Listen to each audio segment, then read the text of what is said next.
is a selection of Kenyans. I mean, if you look at our members of parliament, we have the headline speaking for itself. You've got the judiciary, we've got now the EACC. I mean, it looks like we are going round in circles. Is it really the government that's not doing what it's supposed to do, or it's individuals who are put in positions that are not doing, or rather are not above board? You see, there's a really important principle that we need to appreciate when dealing with these commissions, which is their independence, which is why these commissioners have security of tenure. When the president interferes in the mandate of the EACC by asking them to bring him the names of those who have been found or investigated for corruption charges and then now forwarding them to parliament, the commission is no longer independent. It shows that it serves at the behest of a player in the national political arena. So what Jubilee and the president by extension ought to have done is allowed the EACC to function independently, to conduct its investigations independently. We often hear the president directing the EACC to do this, directing the EACC to do that. It loses its independence, and therefore any fruit born out of such action becomes poisonous fruit. Okay. Muriuki Njagagwa, your take on the executive interfering with the EACC. There is the reason, according to Noah Kala, that we are where we are today in terms of corruption. Legally speaking, what the CEO of EACC did was wrong. He should not have forwarded those names to the president. The constitution and the act that gives the EACC mandate to act is very clear that EACC ought to be independent. They should not act under anybody's pushing. Nobody should push them. But be that as it may, what they are doing, I personally don't agree with it. Like selectively giving the president certain names of people. You see, if you looked at that list that came to parliament, that was brought to parliament by President Uhuru Kenyatta, there was nothing much in it other than this issue is pending under investigation, this one is pending under investigation, the file is not complete. But all along, Kenyans were meant to believe that what the president brought to parliament was a watertight cases that have been investigated and were ready for prosecution. But when we flipped through that after 2 or 1 week, we realized that everything was just pending under investigation. Now, so these people, of course, once your name is there in the public media that you are corrupt, either you are cleared thereafter, your opponents will keep on saying this guy is corrupt. So I believe what Halake did was outrightly wrong and illegal. Okay, so you agree with your position that that was not the right thing to do? That was not the right thing. Although at the point where it was given, we have both sides of the divide. They're actually giving up the president a standing ovation. Of course, we gave the president a standing ovation. We applauded him for fighting against corruption. But little did we know that the list he had was not conclusive. Okay. I mean, we didn't have the benefit of we didn't know what was behind that report. It is after it is after the president read it and the document was handed over to the speaker.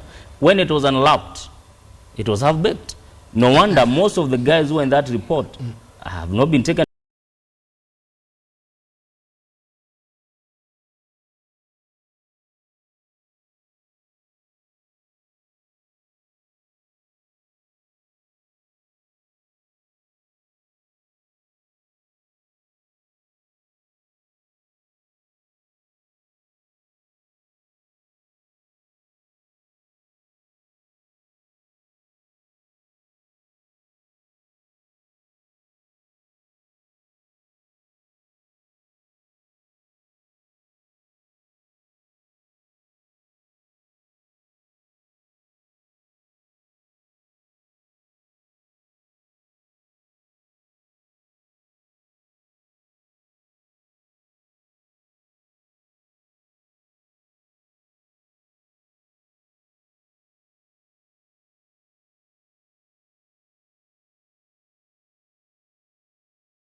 his own lieutenants on suspicion is the one now we are blaming for failing to fight corruption with this.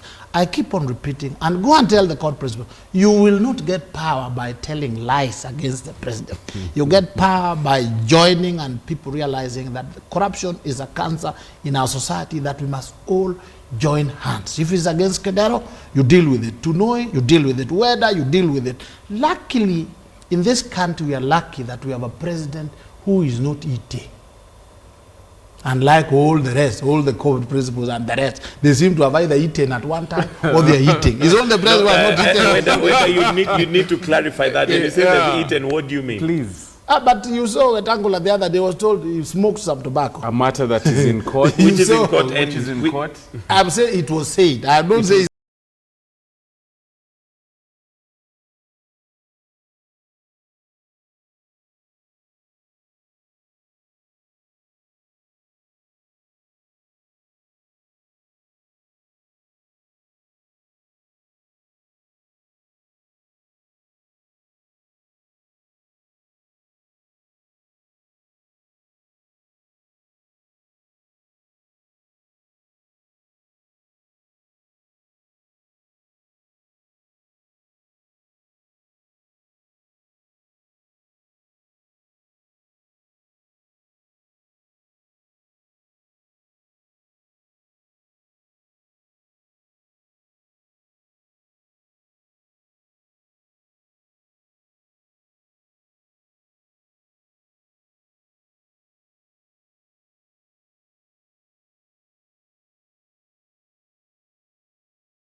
for free primary education, and the current deputy president, who was then Minister for Agriculture, was found culpable in shady maize transactions and fertilizer transactions.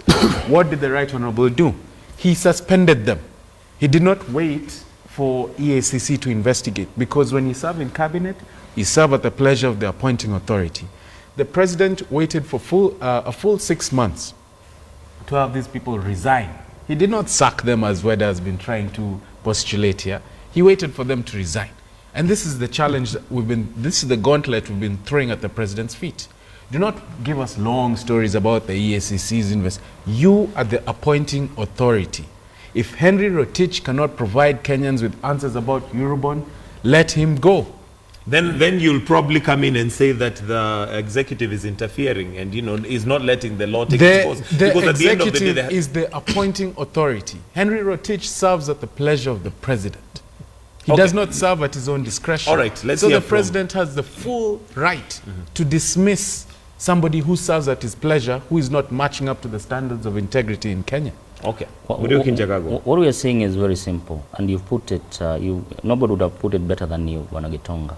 When it comes to matters of alleged corruption on anybody in government, the court brigade goes up in flames, accusing that the president, accusing the government. But when it's somebody from their side, they just go under, like Wanda says. Look at Kidero. We are told that some money was pushed to some judges, 200 million. I've not heard anybody from, you said they are spokesman, the spokesman of court? The three of them? The coalition None of them, leaders. the coalition leaders. None of them has come out to even mention that bit. It's like it never happened. It's about 3 weeks and they're all silent. No. And you take us that to... is not correct. No, Perhaps you're not listening. Let him finish. Let him finish. Give you a chance to respond. None of those called leaders or called spokespersons has come out to condemn the issue of the 200 million that it's alleged was given out by Kindero. When you come to the issue of the Eurobond, facts have been given out to the opposition, to Kenyans, to the world. Paid up adverts have been given by Rotich. And Raila is called, come and tell us your side of the story. What he chooses is to exchange letters through his lawyers. He doesn't want to appear before EACC to give shed more light. He doesn't want to go even meet